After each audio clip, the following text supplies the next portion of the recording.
بسم الله الرحمن الرحیم. آزادگی نشان جهاد و قیام ماست، دین خدا و حکم شریعت نظام ماست. تا وقتی که به عهد خدا ما وفا کنیم، باور بکن که عرصه دنیا به کام ماست. نحمده و نصلی علی رسول الکریم. اما بعد، فاعوذ بالله من الشیطان الرجیم. بسم الله الرحمن الرحیم.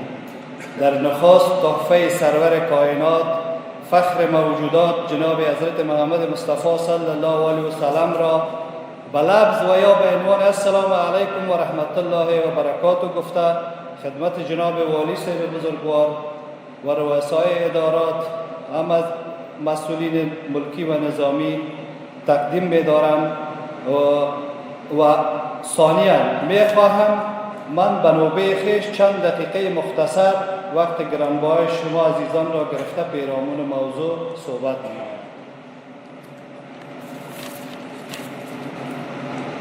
خداوند متعال را سپاسگزاریم که بعد از تلاش‌ها و چالش‌هایی که بیشتر از 2 دهه را در بر گرفته است، موفق شدیم که در مندوی شهر پلخمری بهترین و زیباترین مارکت و دکان‌ها را که در سطح کشور نظیر و مانند ندارد داشته باشیم و از مسئولین محترم شرکت برکت اخلاص تشکر میکنیم و خواهشمندیم که قسمی که در ابتدا همراه ما وعده نموده بودند که اگر در مندوی پلخمری یک کراچیوان هم از ما ناراض باشد، ما سرمایه گذاری نمیکنیم.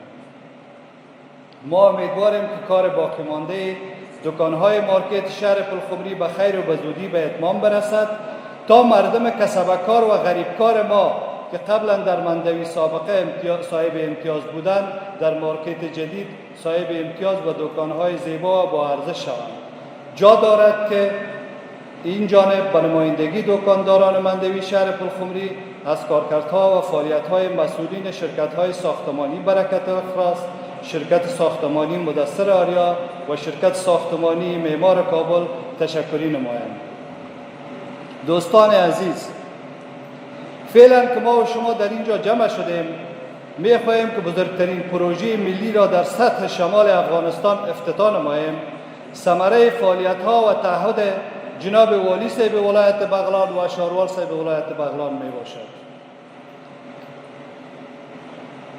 با بازسازی و نوسازی و زیربناها و زیرساخت‌های این ولایت البته تعهد از اینا بوده که ایجاد چنین پروژه ها تغییرات مثبتی در ارتقای کیفیت زندگی شهروندان به وجود می آورد و باعث توسعه پیشرفت کشور عزیز ما افغانستان می شود.